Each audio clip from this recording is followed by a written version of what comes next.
Okay. Zoe, favorite? What is your favorite thing about space? Going there. Going there. Because not many people have been there. It's nice to do something that other people haven't done.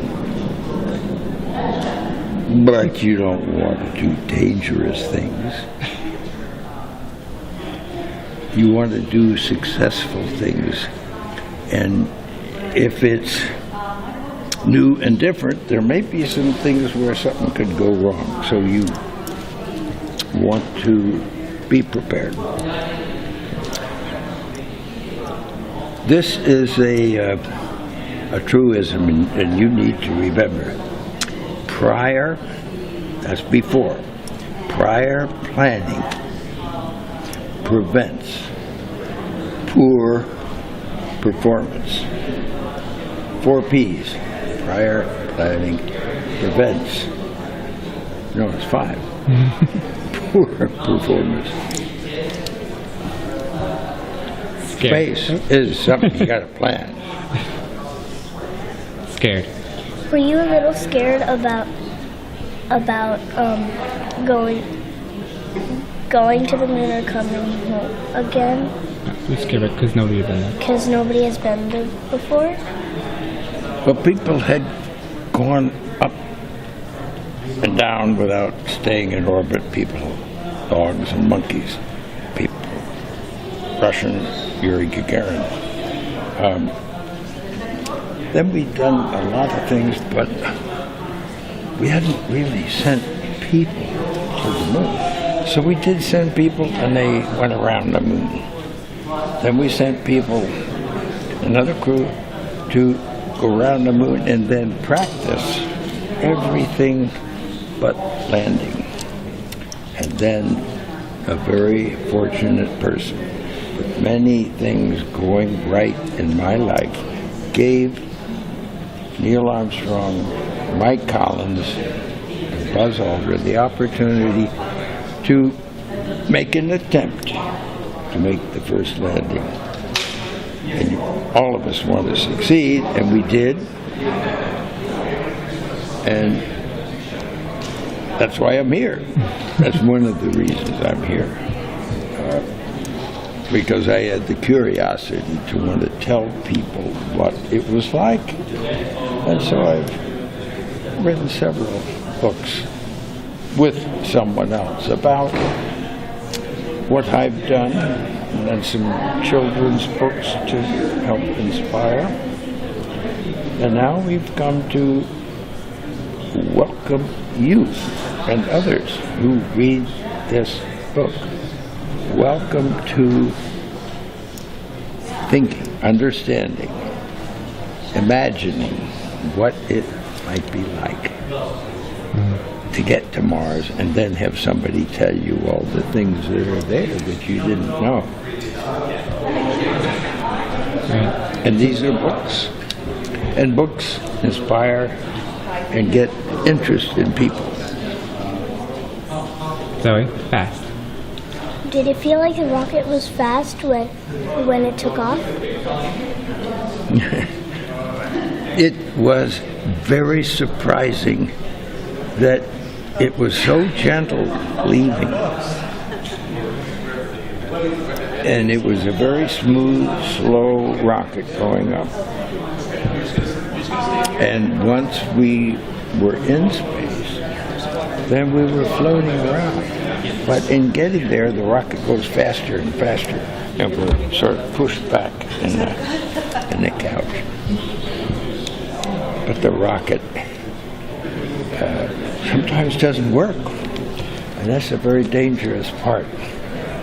So when that part is behind us, then we have successfully gotten this far, but there are always things that can go wrong. But we are optimistic, and so are the people that built this, and that's good to have them really optimistic about what has been built. Don't you like to have somebody that gives you something know that when you pick it up and do something, it's not going to break. They test things. Flying. What else do you want to know? Flying. What's it like? What's it like being in space with no gravity? Did it feel like you were flying? There is you would think that there is a motion, a movement when you look out the window, but it looks like the Earth is moving and you're just, it's like being high in an airplane, but much, much higher. And you're floating because there's no gravity. But that's just a description. There is gravity all the way out to the moon and beyond. What keeps the moon there? Gravity. There's gravity. But gravity is making us fall. But we've got motion, so that makes us move this way.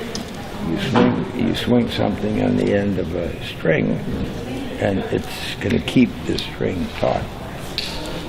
So that's what keeps us in orbit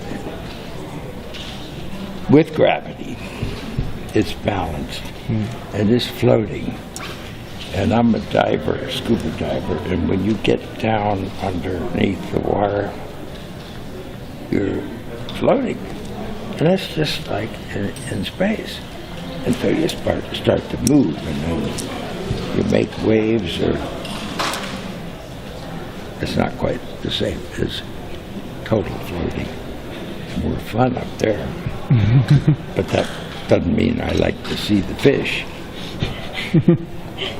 Long time. Why has nobody been to the moon in such a long time? That's not an 8-year-old's question. That's my question. I want to know, but I think I know. Because we didn't go there, and that's the way it happened. And if it didn't happen, it's nice to know why it didn't happen, so in the future, if we want to keep doing something, we need to know why something stopped in the past that we wanted to keep it going.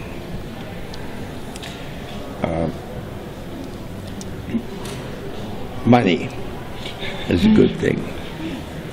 If you want to buy new things, new rockets, instead of keep doing the same thing over, then it's going to cost more money. And other things need more money too. So having achieved what the president wanted us to do, and then what thousands, millions of people in America, and millions of people around the world. You know, when we toured around the world after we came back, the most fascinating observation was signs that said, we did it. Not just us, not just America, but we, the world, different countries. They felt like they were part of what we were able to do. And that made us feel very good. Home. What would it be like to have a home on the moon or Mars? A home where? On the moon or Mars. I wouldn't want to have a home. I might want to stay on the moon for maybe 6 months. But it's fairly easy to come back to Earth from the moon. If something goes wrong, then you'd like to get back into orbit, and from orbit to come back. It's much easier to come back from the moon. So why don't we do the same thing with the space station? We go up there and people stay for 6 months, a year. That's what will probably do at the moon. Now somebody comes back and he may help train other people. He may go back and do it again. But it is not a good place to stay. There's no air.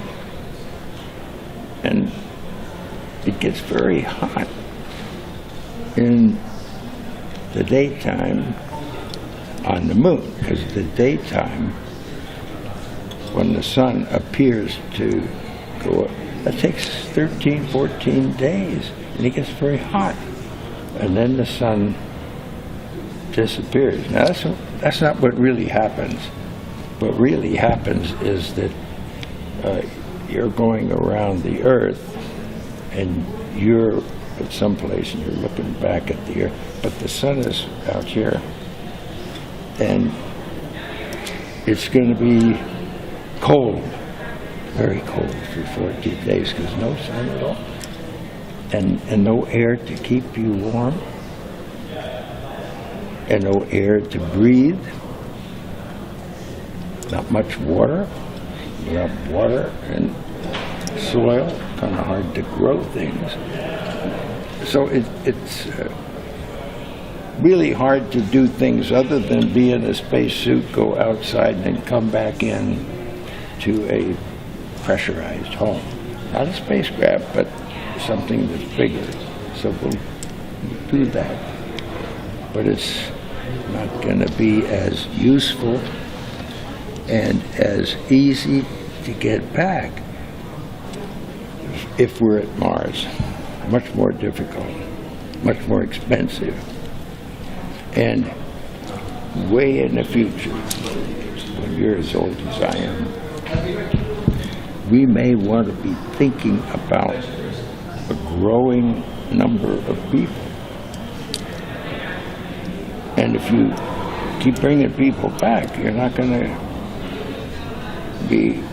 have a growing civilization. So that's kind of the ultimate goal. Now, what will they do? Well, we have to keep interesting the people who are paying the bills, or they won't keep paying the bills. So it has to be a growing knowledge. Important. Why do you think going to Mars is important? It's because there's a mountain, and we want to climb the mountain and see what's on the other side. Curiosity. You see something and you like, what makes it work that way?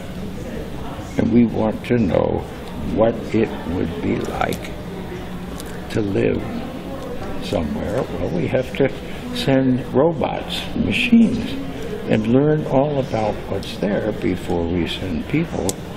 And then if we send people and bring them back, it's a long ways there, and it's a long ways back, and it's expensive.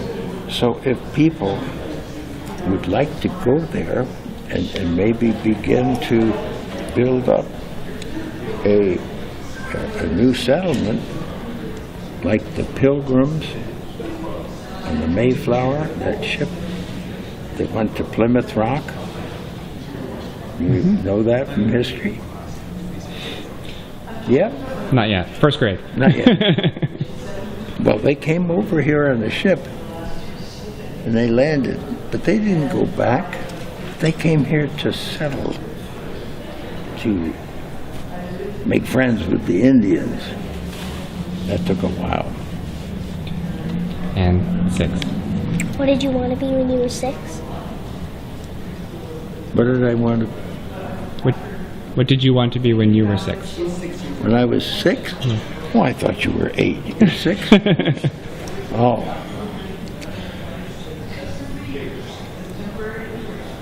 Instead of walking to school, I wanted to maybe be able to drive to school. Instead of getting on the bus, we played ball. I wanted to maybe be a sport ball player, maybe a football player, somebody who could run fast, wanted to do sports. And I really, whether I liked it or not, I had to go to school. What was I doing in school? Learning more and more. And grades go from kindergarten to first to second to third, because they get more and more difficult because we can absorb more. And pretty soon there's college, and you learn all about lots of things and hope that you can get that much education, because that education will help you live a comfortable life. You may not go to the moon, you may not go to Mars. Education was very, very important in everything I was able to do. And I keep becoming educated by listening to other people and reading books. That's the best way to find out somebody who's written an interesting book. And that's why you came here. That's right. To listen to me, because I wrote an interesting book. How do you know it's interesting? Because somebody selected that book to be. They must know what they're talking about. You gotta rely on other people to help you. Your parents, big help.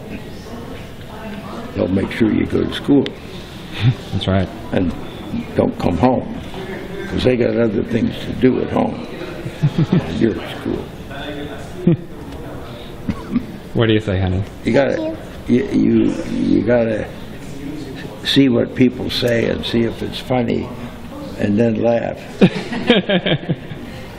I try and say a lot of funny things. What do you say? Sometimes don't mean them. Zoe, what do you say? Thank you.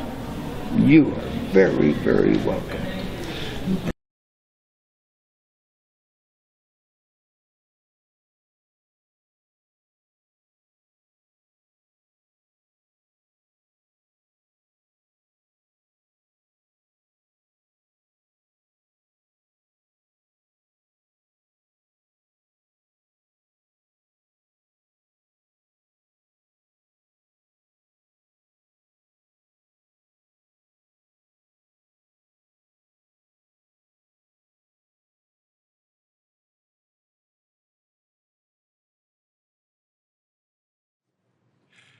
It was my extraordinary privilege to have played a role in one of the epic dramas of our age, America's race to the moon and back.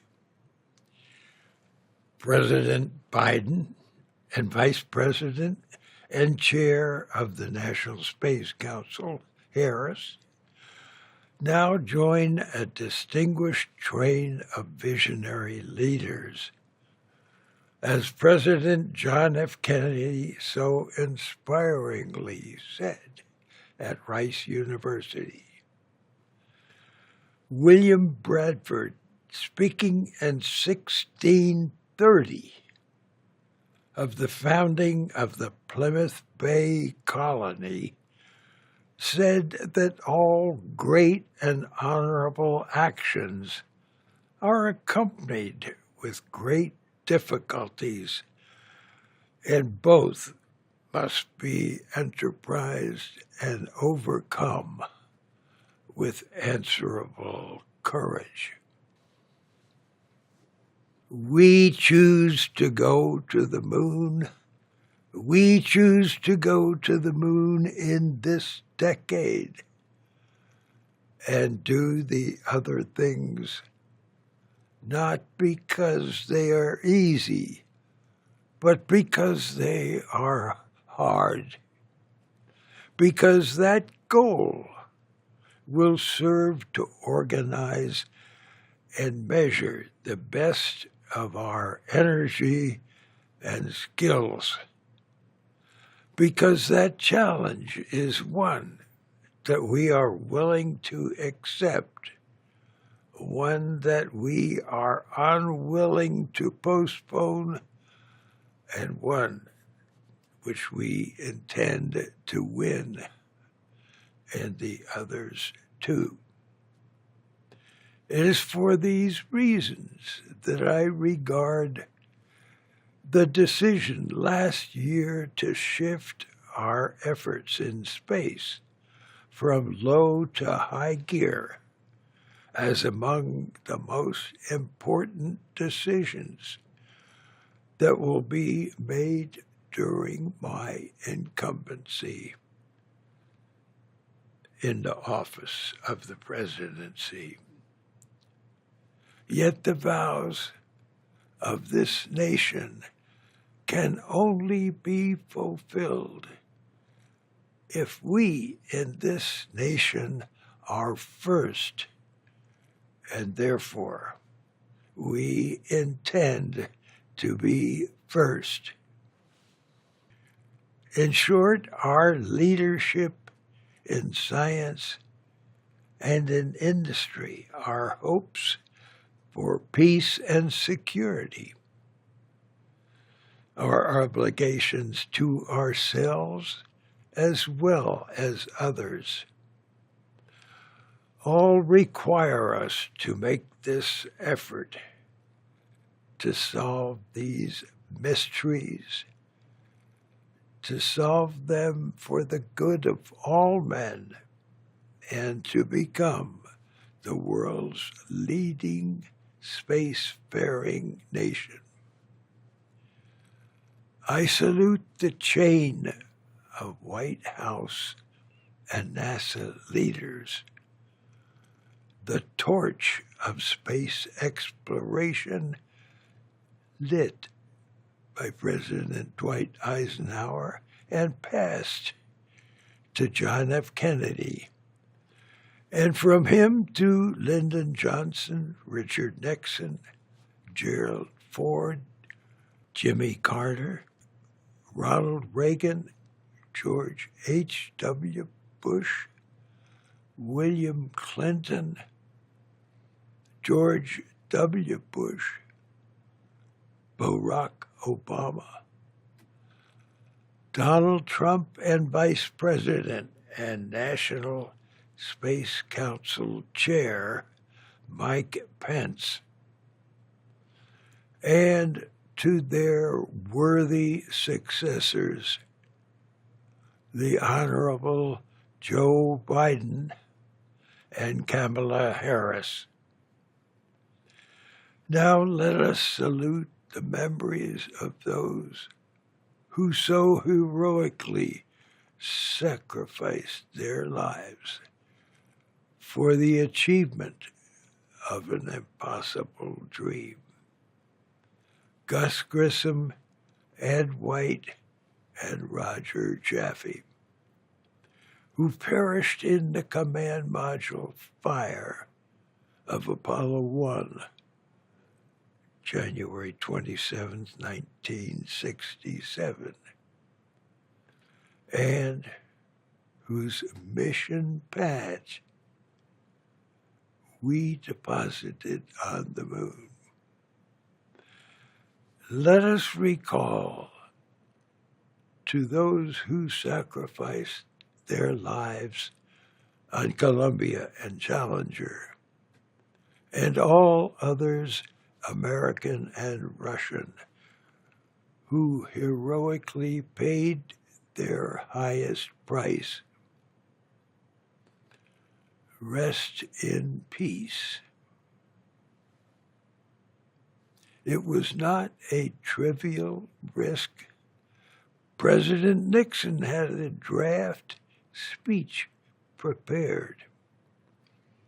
In the event of moon disaster, against the contingency of the failure of America's promise to return us safely to Earth, which required that the lander ascent engine depart the moon's surface and maneuvers to join the Earth returning spacecraft for ocean recovery. An ascent engine failure would have left us stranded on the moon.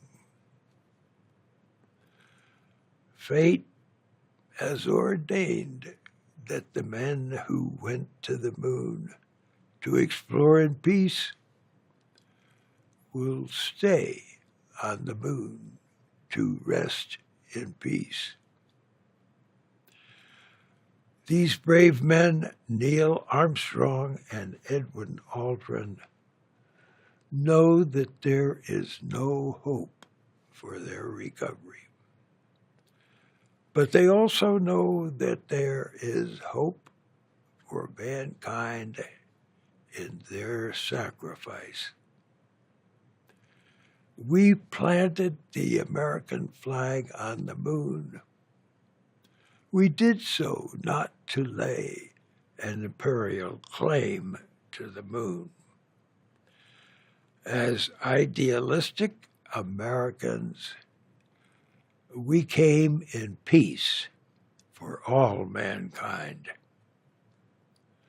Then, at the sure hands of our valiant command module pilot, Mike Collins, we three skedaddled back home, welcomed in the Pacific by the crew of the USS Hornet, safely back on Earth, then back home to America and our family.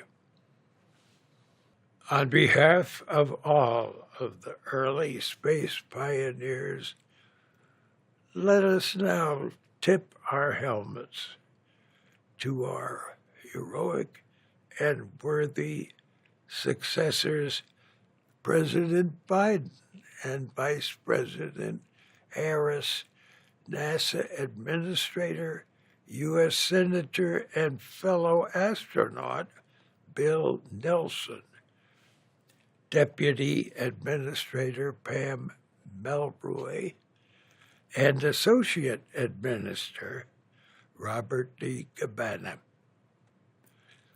We also recognize the work of General Lester Lyles and James J. Miller, Executive Secretary of the Space Council, UAG.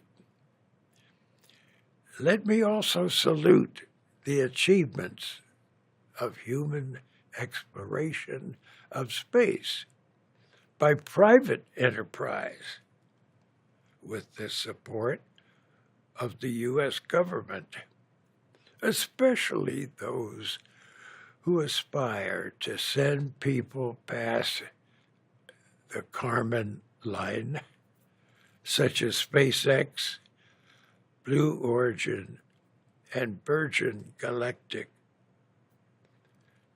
And especially we salute the young men and women astronauts, scientists, and technicians now picking up the torch of deep space exploration.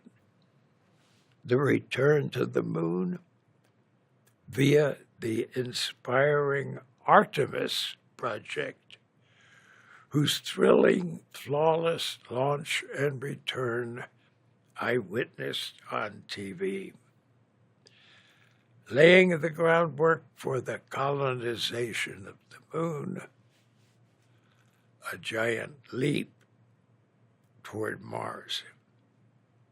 And if the imagination, intrepidness, and courage of the American people for space continues apace onto the exoplanets of our stars.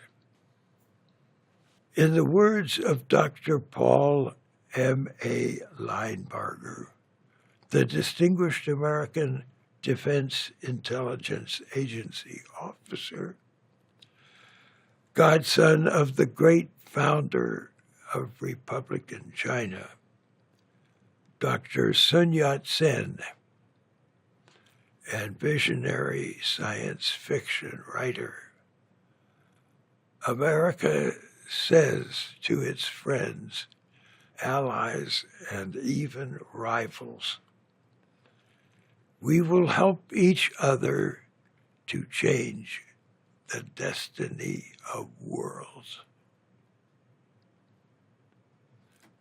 Thank you, and God bless America, Earth, our galaxy, universe, and the celestial metaverse it is our mutual high privilege to explore.